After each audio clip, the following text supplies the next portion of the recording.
नमस्कार. भगवद्गीता भावार्थ या मालिकेमध्ये आपले स्वागत आहे. आज आपण यामध्ये अध्याय 15 मधील श्लोक 16 ते 20 पाहणार आहोत. श्लोक 16 पाहूया. द्वाविमौ पुरुषौ लोके क्षरश्चाक्षर एव च क्षरा सर्वाणि भूतानि कूटस्थोऽक्षर उच्यते.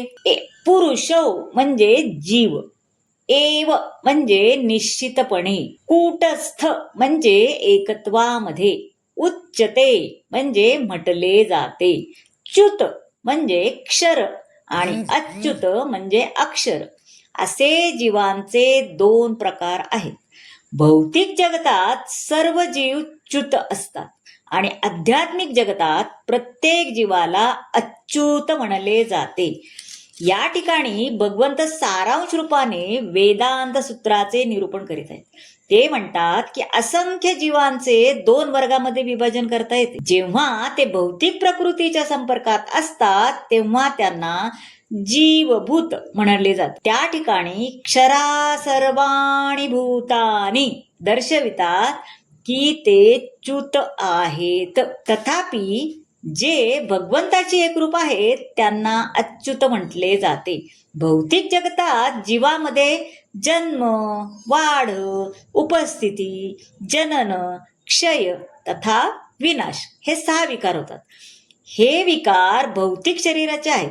आध्यात्मिक जगतात शरीर बदलत नाही. त्या ठिकाणी जन्म, मृत्यू, जरा, व्याधी काहीच नसते. भौतिक जगताच्या संपर्कात येणाऱ्या आदी जीव ब्रह्मदेवापासून ते सूक्ष्म कीटकापर्यंत सर्वांचे शरीर बदलत असते, म्हणून ते सर्व च्युत आहेत. तथापि आध्यात्मिक जगतात ते एकसारखे एकत्वामध्ये सदैव मुक्तच आहेत. आता श्लोक 17 पाहूया. उत्तमा पुरुषस्त्वन्यः परमात्मेत्युदाहृताः यो लोकत्रयमाविश्य बिभर्त्य ईश्वरा.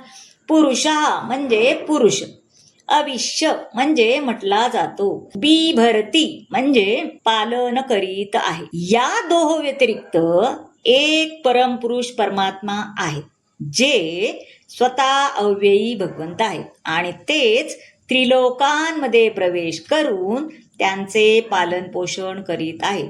त्या ठिकाणी स्पष्टपणे म्हटले आहे की असंख्य जीवामध्ये काही बद्ध आहेत तर काही मुक्त आहेत आणि या सर्वांच्याहून श्रेष्ठ असा आत्मा परमात्मा पुरुषोत्तम आहे.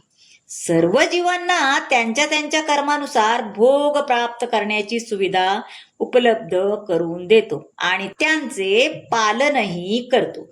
जो बुद्धिमान मनुष्य त्यांना जाणू शकतो तोच केवळ परिपूर्ण शांती प्राप्त करण्यास प्राप्त आहे, अन्य कोणीही नाही. आता श्लोक 18 पाहूया. यस्माक्षरमतितोऽहम् अक्षरादपि चोत्तमा अतोऽस्मि लोके वेदे च प्रथिता पुरुषोत्तमः. यस्मात् म्हणजे कारण, अस्मि म्हणजे मी आहे, प्रथिता म्हणजे प्रसिद्ध, मी च्युत आणि अच्युत यांच्याही अतीत, दिव्य आणि सर्वश्रेष्ठ असल्यामुळे जगतामध्ये तसेच वेदांमध्ये पुरुषोत्तम भगवान म्हणून प्रसिद्ध आहे. या श्लोकावरून स्पष्ट आहे की जीव आणि भगवंत यांना आपापले वैयक्तिक स्वरूप आहे.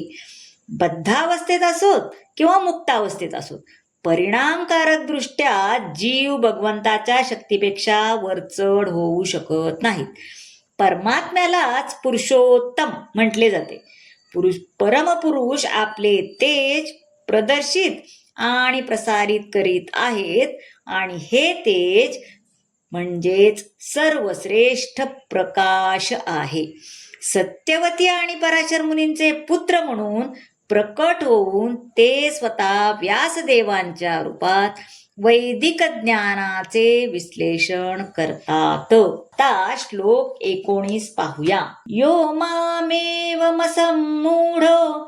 जानाति पुरुषोत्तमं स सर्वविभज्जाति मा सर्वभावेन भारत. असम्मूढा म्हणजे निस्संदेह, जानाति म्हणजे जाणतो, सर्ववित म्हणजे सर्वज्ञ, भजती म्हणजे भक्तिपूर्ण सेवा करतो, सर्वभावेन म्हणजे सर्व प्रकार. जो मला संशयरहित होऊन पुरुषोत्तम भगवान म्हणून जाणतो तो सर्वज्ञ होय. म्हणून हे भारता, तो माझ्या भक्तीमध्ये पूर्णपणे संलग्न होतो. या श्लोकामध्ये भगवान स्पष्टपणे सांगतात की जो भगवान श्रीकृष्णांना पुरुषोत्तम म्हणून जाणतो तो वस्तुतः सर्वज्ञ आहे. सर्व जीव हे सदैव भगवंताच्या अधीन असतात. जो कोणी हे जाणू शकतो तो भगवान श्रीकृष्णाच्या शब्दात सांगायचे तर वेदांचे प्रयोजन जाणतो आणि अन्य कोणीही नाही. भजती हा शब्द अत्यंत महत्वपूर्ण आहे. हा शब्द भगवत सेवेच्या संदर्भात योजलेला आहे. मनुष्य जर कृष्ण भक्तीमध्ये संलग्न झालेला असेल तर परमसत्याला जाणण्यासाठी त्याने अन्य कोणत्याही आध्यात्मिक मार्गाचा अवलंब करण्याची आवश्यकता नाही, कारण तो भगवत भक्तीमध्ये संलग्न आहे.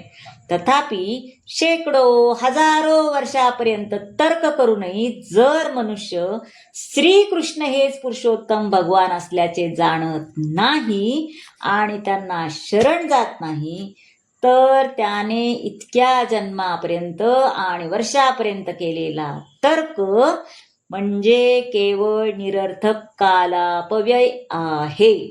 आता श्लोक 20 पाहूया. इति गुह्यतं शास्त्रं मिदं मुक्तं मया नघ एतद्बुद्ध्वा बुद्धिमान अस्यात् कृतकृतश्च भारत. गुह्यतमं म्हणजे परम गुह्य, उत्तकम म्हणजे प्रकट केले, अनघा म्हणजे हे निष्पाप अर्जुना, बुद्धवा म्हणजे जाणून, स्यात म्हणजे मनुष्य होतो. हे निष्पाप अर्जुना, हा वैदिक शास्त्राचा परमगुह्य गाभा आहे आणि तो आता मी तुला प्रकट केला आहे. जो कोणी हे जाणेल तो बुद्धिमान होतो आणि त्याच्या प्रयत्नाद्वारे सिद्ध होतो. भगवंत सांगतात की हे तत्व सर्व शास्त्राचे सार आहे आणि भगवंतांनी ज्या यथार्थ रूपामध्ये ते प्रदान केले जाते त्याच रूपात ते मनुष्याने जाणले पाहिजे. दिव्य सेवेमध्ये संलग्न झाल्याने सर्वजण प्राकृतिक गुणाच्या सर्व विकारातून मुक्त होऊ शकतात. भक्तियोग हा आध्यात्मिक ज्ञानाचा मार्ग आहे. जेथे भक्तियोग आहे तेथे भौतिक विकार असू शकत नाही. इथे भगवंतांना सूर्य आणि अज्ञानाला अंधकार म्हटले आहे. जेथे सूर्य आहे तेथे अंधकार राहू शकत नाही. म्हणून प्रमाणित आध्यात्मिक गुरूच्या योग्य मार्गदर्शनाखाली भक्ती केली पाहिजे. इथे अर्जुनाला संबोधलेला अनघ हा शब्द अनघ अर्थात निष्पाप, सर्व पापापासून मुक्त झाल्याविना श्रीकृष्णांचे ज्ञान होणे कठीण आहे. सर्वात महत्त्वाची गोष्ट म्हणजे मनुष्याने अंतःकरणाच्या दुबळेपणावर मात केली पाहिजे. भौतिक प्रकृतीवर स्वामित्व गाजवण्याची प्रवृत्ती वाढली की पदार्थांमध्ये आणि पदार्थांचा संग्रह करण्यामध्ये तो आसक्त होतो. भौतिक अस्तित्वाच्या समस्या या अंतःकरणाच्या दुबळेपणामुळे निर्माण होतात. या अध्यायातील श्लोक अंतःकरणाच्या दुबळेपणातून मुक्त होण्याच्या विधींचे वर्णन करतात. या प्रकारे भगवद्गीतेच्या पुरुषोत्तम योग या 15व्या अध्यायावरील भक्तिवेदांत भावार्थ भाष्य संपन्न झाले. अर्थात 15वा अध्याय संपूर्ण झाला.